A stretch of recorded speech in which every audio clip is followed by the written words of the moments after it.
ভৌত বিজ্ঞানে 100 তুই পেতে পারবি, আর সেটা পাওয়ানোর দায়িত্ব আমার। যেটা করাবো সেটা ছাড়বি না, তার বাইরে কিছু করবি না, তুই 100 পেয়ে যাবি। ক্লাস 9 ভৌত বিজ্ঞানের কার্যক্ষমতা শক্তি চ্যাপ্টারের অবাধে পতনশীল বস্তুর প্রমাণে যদি তোর সমস্যা থেকে থাকে, তাহলে এই ভিডিওটাকে প্রথম থেকে শেষ পর্যন্ত দেখে নে। এইটুকু কথা দিতে পারি, এই জীবনে আর কোনোদিন এই প্রমাণটা তুই ভুলতে পারবি না। হ্যালো এন্ড ওয়েলকাম সবাইকে আমার ইউটিউব চ্যানেল অ্যাডভেঞ্চার একাডেমির আরো একটা নতুন ভিডিওতে। আমি তোমাদের মেন্টর সৈকত দাস। তোদের মধ্যে অনেকেই হয়তো আমাকে প্রথমবার দেখছিস, তার কারণ আমি ক্লাস 9 ভিডিও খুব একটা করি না। আমাদের দুটো চ্যানেলে মেনলি ক্লাস 10 অর্থাৎ মাধ্যমিক, 11 এবং 12 ভিডিও করা হয়। আমি এই তিনটেই ক্লাস পড়াই, সময়ের অভাবে 9টা করা হয় না। কিন্তু যেহেতু মাধ্যমিকের ক্লাস করাচ্ছি, তাই অনেক ক্লাস 9 ভাই বোনেরা আমার চ্যানেলটা খুঁজে পেয়ে গেছে এবং আমাদের একটা হোয়াটসঅ্যাপ গ্রুপের মধ্যে যুক্ত হয়েছে। তাদের সাথে কিছুদিন আগে আমি কথা বলছিলাম, তখন তারা বললো, দাদা কার্যক্ষমতা শক্তির এই প্রমাণটা একটু করিয়ে দাও, খুব সমস্যা হচ্ছে। তো চলে এসেছি প্রমাণটা করাতে। যাই হোক, একটা কথা বলি, তোদের হয়তো একটু জেনে রাখা উচিত যে অ্যাডভেঞ্চার একাডেমি চ্যানেল থেকে মাধ্যমিক 2026-এ first rank, 8th rank, 10th rank, 11th rank, 12th rank, 17th rank, 18th rank বেরিয়েছে। 100 প্রায় 127 জনের কাছাকাছি। আর 99, 98, 97, 96, 95 আমি গুনতে পারিনি। এই রেজাল্ট হয়। ভৌত বিজ্ঞানে কেউ ভয় পায় না, তোরাও পাবি না, আমি কথা দিচ্ছি। যখন ক্লাস 10-এ উঠবি, বাকিটা আমি বুঝে নেব। ভৌত বিজ্ঞানে 100 পাওয়ানোর দায়িত্ব আমার। আর ক্লাস 9 একটু চল প্রমাণটা শিখে নেওয়া যাক। এই প্রমাণটাকে আমি এখানে করিয়ে দিচ্ছি, শিখিয়ে দিচ্ছি। আর তোদেরকে একটা পিডিএফও দিয়ে দেবো, যে কি করে এক্স্যাক্টলি লিখতে হয়। যে পিডিএফটা কোথায় পাবি আমি সেটাও ভিডিওর মধ্যে বলে দিচ্ছি। সবাই খুব মন দিয়ে শুনবে, এক এক করে সবাই ভালো করে দেখো, সব শিখে যাবে। এই যে ছবিটা আছে, এটা তোমাকে পরীক্ষার সময় আঁকতে হবে। এইটা হচ্ছে ভূপৃষ্ঠ। আমি একটা বল নিয়ে নিয়েছি, যেটা ওপর থেকে নিচের দিকে পড়ছে। আমি 3টে পজিশন এটার ক্যাপচার করেছি। একটা হচ্ছে এই টপ পজিশনটা, যেটাকে আমি এ পজিশন নাম দিয়েছি। এ বিন্দুতে যখন বলটা আছে তখন একবার ক্যাপচার করেছি। একবার ধরছি এই বলটা যখন নিচের দিকে পড়ে বি বিন্দুতে এলো, তখন একবার ক্যাপচার করেছি। আরেকবার যখন নিচের দিকে পড়ে সি বিন্দুতে এলো, তখন একবার এটাকে আমি দেখছি বা ক্যাপচার করছি। হলো। তাহলে এই 3টে পজিশন যখন আমি দেখছি, আমি একটা কমন বিষয় দেখতে পাচ্ছি, যে বলটা আমি নিয়েছিলাম তার ভর ছিল এম। যখন সেটা নিচের দিকে পড়ছে, তার ভরের কিন্তু কোনো পরিবর্তন হচ্ছে না। ভরটা এম ছিল, ভরটা এম আছে, ভরটা এমই থাকছে। খুব ভালো কথা। দাদা আমাকে একটা কথা বলবে? আমি বললাম, কি রে? এই যে তুমি বলছো ভূপৃষ্ঠ থেকে এটা ওপরে ছিল, কতটা উপরে ছিল? ভেরি গুড কোশ্চেন ভাই। ভূপৃষ্ঠ থেকে এটা ছিল এইচ উচ্চতায়, একদম প্রথম পজিশনটাতে, একদম পরিষ্কার। এবার দাদা এটা তো নিচের দিকে পড়ছে, মানে অবাধে পতনশীল, মানে কি অবাধে নিচের দিকে পড়ছে। যেমনি করে দেখ, আমি এই ফুটবলটাকে এইভাবে ছাড়ছি, তাহলে এটা নিচের দিকে পড়ে যাচ্ছে অবাধে, মানে কোনো বাধা ছাড়াই। যখনই পড়ছে, কত বেগ নিয়ে পড়ছে দাদা? ভি বেগ নিয়ে পড়ছে। এখান থেকে যখন পড়ছে, ভি বেগ নিয়ে পড়ছে। এবার যখন নিচের দিকে পড়ছে, আস্তে আস্তে তো এই উচ্চতাটা কমতে থাকবে, মানে এটা তো আর এইচ উচ্চতায় থাকবে না। যখন এ পজিশন থেকে বি পজিশনে এলো, তখন এক্স পরিমাণ দূরত্ব সে নামলো, মানে এখান থেকে এতটা এক্স। তাহলে এখান থেকে যখন এই পর্যন্ত এলো, সে কতটা দূরত্ব অতিক্রম করলো? দাদা এক্স পরিমাণ দূরত্ব অতিক্রম করলো। আমি বললাম ভেরি গুড ভাই। আচ্ছা যখন সে বি থেকে সি এর দিকে আসছে, তখন তার কাছে কতটা ডিস্টেন্স পড়ে আছে অতিক্রম করার জন্য? দাদা এই পুরোটা যদি 20 হয় আর এইটা যদি 5 হয়, তাহলে এইটুকু পড়ে থাকা ডিস্টেন্স হচ্ছে, এই পুরো 20 থেকে এই 5টা বাদ দিয়ে দাও। আমি বললাম ভেরি গুড। তার মানে পুরোটা 8 ছিল। দাদা এইটুকু এক্স ছিল। আমি বললাম হ্যাঁ। তাহলে এই যে যেটুকু ডিস্টেন্স বেঁচে রয়েছে, এই যতটা ডিস্টেন্স পড়ে রয়েছে, সেইটার ভ্যালুটা হচ্ছে পুরো এইচ থেকে এইটুকু এক্স বাদ দিয়ে দিলে এইচ মাইনাস এক্স। আমি বললাম ভেরি গুড ভাই। আমি আশা করব ছবিটা তোর কাছে একদম পরিষ্কার। এইবার আমি তোকে সিম্পলি দুটো কথা বলতে চাই, একটা হচ্ছে স্থিতিশক্তি, আরেকটা হচ্ছে গতিশক্তি। তোরা যদি একটু কার্যক্ষমতা শক্তি চ্যাপ্টারটাকে পড়ে থাকিস না ভাই বা বোনেরা, তুই তখন নিশ্চয়ই জেনে গেছিস যে স্থিতিশক্তির ফর্মুলা হচ্ছে mgh, যেখানে এমটা হচ্ছে ভর, জিটা হচ্ছে অভিকর্ষজ ত্বরণ, আর এইচটা হচ্ছে যে বস্তুটার স্থিতিশক্তি মাপা হচ্ছে সে ভূপৃষ্ঠ থেকে কত উচ্চতায় রয়েছে।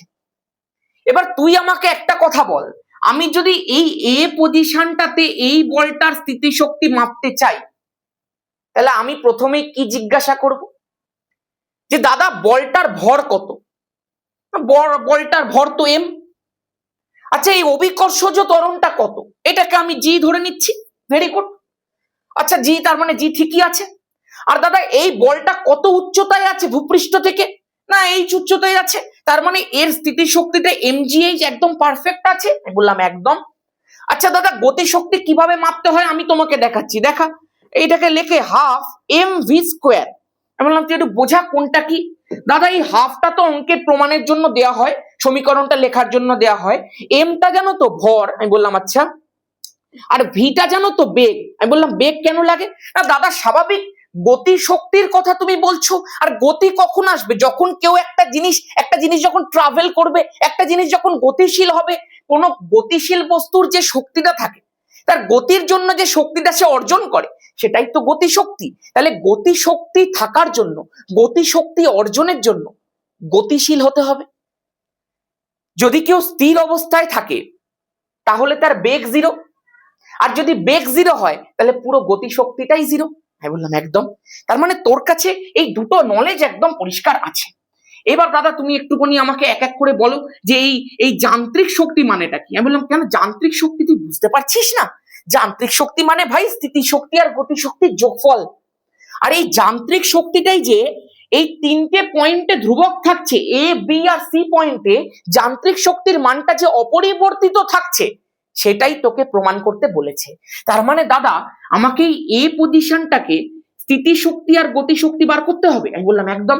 আবার এই বি পজিশনটাতে স্থিতি শক্তি আর গতি শক্তি বার করতে হবে। আমি বললাম একদম। আর এই সি পজিশনটাতেও স্থিতি শক্তি আর গতি শক্তি বার করতে হবে। আমি বললাম একদম। এবং দেখাতে হবে এই যে তিনটে পজিশনের স্থিতি শক্তি আর গতি শক্তি, মানে এই তিনটে পজিশনের ওভারঅল যান্ত্রিক শক্তি, সেটা এই তিনটে পজিশনেই ধ্রুবক। বললাম একদম, একদমই তাই। আমি আশা করব কি প্রমাণ করতে হবে, পুরো প্লট এখন তোর কাছে পরিষ্কার। এবার আমি যখন প্রমাণটা করতে শুরু করব আর কারোর কাছে কোনো সমস্যা থাকবে না যে কি প্রমাণ করছে দাদা। এটাই ভৌত বিজ্ঞান শেখার আসল উপায়। ক্লাস 10-এ ম্যাজিক হবে, 9-এ কিভাবে করছিস একটু দেখে নে। বাকি আমি প্রমিস করেছি তোদের সাথে এরকম ভাবে থাকবো, ছোট ছোট টপিক ডিসকাস করব। আমি যদি তোকে বলি যে এ বিন্দুতে যে বস্তুটা রয়েছে তার স্থিতি শক্তি কত হবে, তুই বলবি দাদা তুমি তো একটু আগেই শিখিয়ে দিলে। বললাম কি রে? না দাদা ভর এম, অভিকর্ষজ ত্বরণটা জি, আর কত উচ্চতায় আছে? না দাদা এইচ উচ্চতায় আছে, তাহলে স্থিতি শক্তি mgh। আচ্ছা গতি শক্তি কত হবে রে ভাই? দাদা বস্তুটা তো স্থির অবস্থায় আছে, বস্তুটা তো নড়ছে না। একদম প্রথম কন্ডিশন, মানে এই এ পজিশনে যখন বস্তুটা আমি ধরে রেখেছি বা স্থির অবস্থাতে রয়েছে তখনের কথা বলছি। তার মানে দাদা বস্তুটা যদি স্থির থাকে এখানে, তাহলে এখানে গতিশক্তির ক্ষেত্রে বেগের ভ্যালুটা জিরো, আর বেগের ভ্যালুটা জিরো হলে ওভারঅল গতিশক্তিটাও জিরো। আমি বললাম একদম। তাহলে দাদা মোট যে যান্ত্রিক শক্তিটা হবে সেটা কত হবে?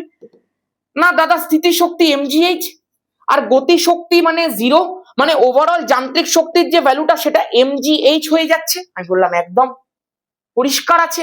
তার মানে আমি একটা পজিশনে এ বিন্দুতে স্থিতি শক্তি বার করলাম, গতি শক্তি বার করলাম, এবং দুটোকে যোগ করে যান্ত্রিক শক্তি বার করে নিলাম। একদম ক্লিয়ার আছে ভাই। আমি কিন্তু বোনদেরও ভাই বলি, হ্যাঁ, সেই কারণে ভাই যখন বলছি ভাই আর বোন দুজনকেই বোঝাচ্ছি। চল এবার একটু দেখে নে, ভাইয়ের কোনো জেন্ডার হয় না, সবাইকে বলা যায়।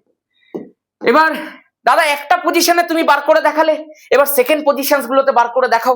তার মানে দাদা একটা কথা বলো। কি রে কি বলবো?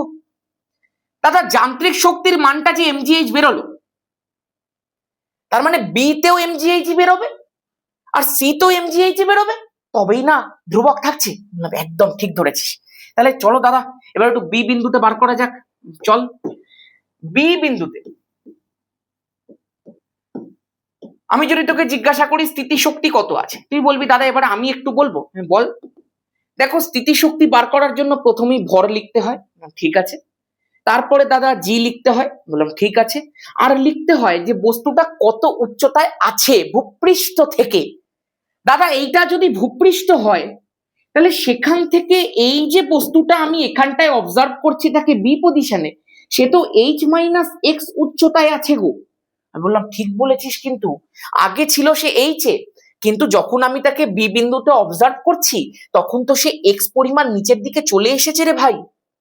তার মানে ও এখন এই পজিশনটাতে আছে, মানে ভূপৃষ্ঠ থেকে h-x উচ্চতায় আছে। তাহলে আমি এখানে h-x বসাবো। আর দাদা গতিশক্তি কিন্তু এইবারে পাওয়া যাবে। আমি বললাম কেন বলতো? তার কারণ দাদা ও অলরেডি ভি বেগ নিয়ে নিচের দিকে পড়তে শুরু করেছে। তাহলে যেটা গতিশক্তি হবে সেটা হচ্ছে হাফ এম ভি স্কোয়ার। কেন? কারণ দাদা তার বেগটা ভি আছে। একদম। জানিস তো আমি এখানে তোকে একটা কথা বলি, এবার আমার কাজ শুরু। এই যে ভি স্কোয়ারটা তুই এখানে লিখেছিস, সেটাকে তুই ভি স্কোয়ার বসাতে পারবি না, একটুখানি কিছু একটু কারসাজি করতে হবে। কিভাবে দেখ তো, তোরা একটা প্রমাণ পড়েছিস না, v square equal to u square plus 2as। এখানে ভি স্কোয়ারটা ছিল যেটা বেগ আছে এখন, ইউ স্কোয়ার ছিল হচ্ছে প্রাথমিক বেগ, আর এই যে এ ছিল সেটা ছিল ত্বরণ। এস মানে কি? অতিক্রান্ত দূরত্ব। সে যতটা দূরত্ব অতিক্রম করেছে সেটাই হচ্ছে আমাদের এস। একদম পরিষ্কার। এবার দাদা এই ভি স্কোয়ারটারই ভ্যালু আমি বার করছি তো, বলে হ্যাঁ। ইউ স্কোয়ারটা কত হবে? আমি বললাম প্রাথমিক বেগ কত ছিল রে ভাই? প্রাথমিক বেগটা কত ছিল রে? এই যে তুই প্রাথমিক বেগটা কত লিখেছিস রে? 0 লিখেছিস না? কারণ তোর প্রাথমিক অবস্থাতে তো স্থির ছিল, দ্যাটস ওয়াই প্রাথমিক গতিশক্তি 0 ছিল। তাহলে প্রাথমিক বেগটা যেটা আমি স্বাভাবিকভাবে বসাচ্ছি সেটা 0ই বসাবো। দাদা 2 বসালাম, এর জায়গার মধ্যে তো আমি জি বসাবো, কারণ এটা ওপর থেকে নিচের দিকে পড়ছে। তাহলে আমি এখানে অভিকর্ষজ ত্বরণ লিখবো নর্মাল ত্বরণের জায়গায়। আমি বললাম একদম। আর দাদা এস এর ভ্যালুটা কত হবে গো? এস বোঝাচ্ছে কি কতটা দূরত্ব সে অতিক্রম করে ফেলেছে। সে এ থেকে বি তে এসেছে, জানিস তো। তাহলে তুই আমাকে বলতো কতটা দূরত্ব অতিক্রম করে ফেলেছে। দাদা খুব সোজা জিনিস, সে এক্স পরিমাণ দূরত্ব অতিক্রম করে ফেলেছে। তাহলে আমি এখানে এস এর জায়গাতে এক্স বসাবো। একদম আমার চোখের সামনে সবকিছু পরিষ্কার হচ্ছে। তাহলে এইবার আমার এখান থেকে দাদা ভি স্কোয়ারের ভ্যালু বেরিয়ে গেল 2gx। আমি বললাম ভেরি গুড। তাহলে দাদা আমি এখান থেকে যখন গতিশক্তিটা লিখতে যাব সেটাকে লিখবো half into m into v স্কোয়ারের জায়গার মধ্যে দাদা 2gx বসিয়ে দাও। বললাম ভেরি গুড ভাই। 2gx বসালাম, 2 দিয়ে 2 কাটলো, তাহলে দাদা পুরোটা পড়ে থাকলো mgx। তার মানে mgx টাই হচ্ছে তোমার গতিশক্তি। একদম। তাহলে দাদা এবার তুমি মোট যান্ত্রিক শক্তিটা একটু আমাদের বার করে দেখাও। মোট যান্ত্রিক শক্তি যখন বের করব তখন তোকে সিম্পল গতিশক্তি আর স্থিতিশক্তিটাকে যোগ করতে হবে। তুই বল ভাই গতিশক্তি কত বেরিয়েছে? mg h minus x। এটা তো স্থিতিশক্তি বেরিয়েছে। আর তুই বল গতিশক্তি কত বেরিয়েছে? গতিশক্তিটা দাদা আমার mgx বেরিয়েছে। তাহলে তুই mgx টা যোগ কর। তাহলে দেখ আমি এখানে তো স্থিতিশক্তিটা যোগ করলাম, স্থিতিশক্তি বেরিয়েছে mg h মাইনাস x। এটাই দাদা আমার স্থিতিশক্তি আছে। আর দাদা গতিশক্তির ভ্যালুটা দেখো তুমি এত কেরামতির পর বার করলে mgx। তো আমি বসিয়ে দিলাম mgx। যখনই বসিয়ে দিলাম এবার একটুখানি কাটাকুটি করে নি। mgh, আবার দেখো mgx সামনে মাইনাস দিয়ে, কারণ এই ব্র্যাকেটের ভেতরে সিম্পল গুণ করলাম, প্লাস mgx। দেখো কেটে গেল তো। তাহলে কি পড়ে থাকলো গো? mgh পড়ে থাকলো তো রে। তার মানে দাদা এই বি বিন্দুর মধ্যেও মোট যান্ত্রিক শক্তির মানটা mgh বেরোচ্ছে, যেটা এ বিন্দুতেও mgh ছিল। তার মানে কাজ অনেকটা শেষ হয়ে গেছে। এইবার দাদা একটু সি বিন্দুতে বার করো দেখি। বড্ড ইন্টারেস্টিং ব্যাপার তো দেখছি এটা। এবার একটু সি বিন্দুতে বার করি। হ্যাঁ, সি বিন্দুর ক্ষেত্রে খুব ভালো করে মন দিয়ে শুনবে। আমি যদি তোকে জিজ্ঞাসা করি যে এখানে তুই স্থিতিশক্তি কত হবে, একটু জাস্ট গেস করে বলতো আমাকে। তুই বলবি দাদা সি বিন্দুটা আমি যেটা দেখতে পাচ্ছি সেটার মধ্যে প্রায় প্রায় সে ভূপৃষ্ঠ স্পর্শ করে ফেলেছে। দেখ ভালো করে, সি বিন্দুতে এই যে যখন সে একদম এই মানে একদম নিচের দিকে পড়তে পড়তে পড়তে পড়তে পড়তে পড়তে পড়তে পড়তে সি বিন্দুতে পৌঁছেছে, তখন দাদা সে প্রায় প্রায় ভূপৃষ্ঠটাকে স্পর্শ করে ফেলেছে। আর যদি প্রায় প্রায় স্পর্শ করে ফেলে মানে জাস্ট আর একটুখানি নেগলিজেবল ডিস্টেন্স বাকি আছে, তখন আমরা ধরে নেব সে পুরো ডিস্টেন্সটা কভার করে নিয়েছে। মানে আর সে ভূপৃষ্ঠ থেকে উচ্চতায় নেই। যতটা উচ্চতায় আছে না, এই যে যতটা উচ্চতায় সে আছে না, এটা একটা নেগলিজেবল ডিস্টেন্স। এইটাকে আমরা ধরবো না, আমরা ধরে নেব সে ভূপৃষ্ঠ প্রায় স্পর্শ করে ফেলেছে। আর যদি সে ভূপৃষ্ঠ স্পর্শ করে নিয়ে থাকে তার মানে সে ভূপৃষ্ঠ থেকে আর কোনো উচ্চতায় নেই, মানে এইচ এর ভ্যালুটা 0 হয়ে গেছে। আগে দাদা এইচ এর একটা ভ্যালু ছিল, তারপরে দেখো যখন আমি বি পজিশনে ছিলাম তখনও একটা ভ্যালু ছিল না, এতটা উচ্চতায় ছিল। কিন্তু যখন সে সি পজিশনে পৌঁছেছে তখন তার ডিস্টেন্সটা ভূপৃষ্ঠ থেকে যে উচ্চতাটা সেটা একেবারে নেগলিজেবল। তার মানে সি বিন্দুতে যখন সে আছে তখন ভূপৃষ্ঠ থেকে সে কোনো হাইটেই নেই আমরা ধরে নেব, মানে সে প্রায় ভূপৃষ্ঠেই আছে আমরা ধরে নেব। তাহলে সেক্ষেত্রে এইচ এর ভ্যালুটা 0। আর যদি এইচ এর ভ্যালুটা 0 হয় তাহলে স্থিতিশক্তি mg ইন্টু 0, পুরোটা হয়ে গেল দাদা 0। আমি বললাম ভেরি গুড ভাই, ভেরি গুড ভাই। তার মানে দাদা স্থিতিশক্তি 0 হয়ে গেছে। কি বুঝতে পারছো জানো? বললাম কি? চিন্তা করে দেখ, যারা একটুখানি সায়েন্সকে ভালোবাসে তারা একটা কথা এখানে ভালো করে বুঝতে চাইবে, একটু ভালো করে অবজার্ভ করতে চাইবে। একদম প্রথম কন্ডিশনটায়, মানে একদম এ পজিশনটায় স্থিতিশক্তির ভ্যালুটা mgh ছিল, গতিশক্তির ভ্যালুটা 0 ছিল। মানে এখানটায় স্থিতিশক্তির ভ্যালুটা একদম হাই আর গতিশক্তির ভ্যালুটা একদম লো। যত সে নিচের দিকে আসছে, যত সে নিচের দিকে পড়ছে, যত তার বেগটা নিচের দিকে যাচ্ছে, যত সে নিচের দিকে যাচ্ছে, তত ধীরে ধীরে স্থিতিশক্তির মানটা কমতে থাকছে। স্থিতিশক্তির মানটা কমে কমে কমে কমে কমে কমে একটা সময়ে 0 হয়ে গেছে। আর গতিশক্তির মানটা বেড়ে বেড়ে বেড়ে বেড়ে একটা সময় কি ভ্যালুতে পৌঁছাবে সেটা এক্ষুনি বার করব। চল দেখি। স্থিতিশক্তির ভ্যালুটা তো দাদা বার করলাম, এবার গতিশক্তিটা বলো। গতিশক্তিটা হয়ে গেল হাফ এম ভি স্কোয়ার। এবার দাদা এখানেও তোমাকে ওই কারসাজি করে ভি স্কোয়ারের ভ্যালুটাকে বার করতে হবে। আমি বললাম ঠিক বলেছিস ভাই, ইউ স্কোয়ার প্লাস 2as ফর্মুলার মধ্যে বসা। এবার তুই আমাকে বল প্রাথমিক বেগ কত? দাদা 0। আচ্ছা 2as কত? আর 0 স্কোয়ার করলে 0ই হয় রে দাদা। 2 এর জায়গার মধ্যে জি, দাদা এস এর জায়গার মধ্যে এবার কি বসাবো? আমি বললাম ও কতটা ডিস্টেন্স ট্রাভেল করেছে, ওর অতিক্রান্ত দূরত্ব কতটা। যখন ও সি বিন্দুতে আছে আমরা ধরে নিয়েছি ও প্রায় প্রায় গ্রাউন্ডেই মিশে গেছে, এবং তখন দাদা সে এ থেকে সিতে যখন পৌঁছেছে সেই পুরো এইচ ডিস্টেন্সটাকেই ট্রাভেল করেছে, ওই পুরো দূরত্বটা নেমেছে, ওই পুরোটাকে ট্রাভেল করেছে। তার মানে অতিক্রান্ত দূরত্ব পুরো এইচ, একদমই তাই। তার মানে 2gh। তাহলে ভি স্কোয়ারের ভ্যালুটা বেরিয়ে গেল 2gh। তার মানে দাদা হাফ এম 2gh বসিয়ে দেবো? বললাম একদম। তার মানে দাদা 2 কেটে mgh পড়ে থাকছে, এবং আবারও সি বিন্দুর ক্ষেত্রে যেটা মোট যান্ত্রিক শক্তি বেরোচ্ছে সেটা স্থিতিশক্তি 0 আর গতিশক্তি mgh, মানে পুরোটার ভ্যালু হয়ে গেল mgh। চিন্তা করলে দেখ, এ বিন্দুর মধ্যে টোটালটা কত ছিল? mgh, কিন্তু তখন স্থিতিশক্তিটা mgh ছিল, গতিশক্তিটা 0 ছিল।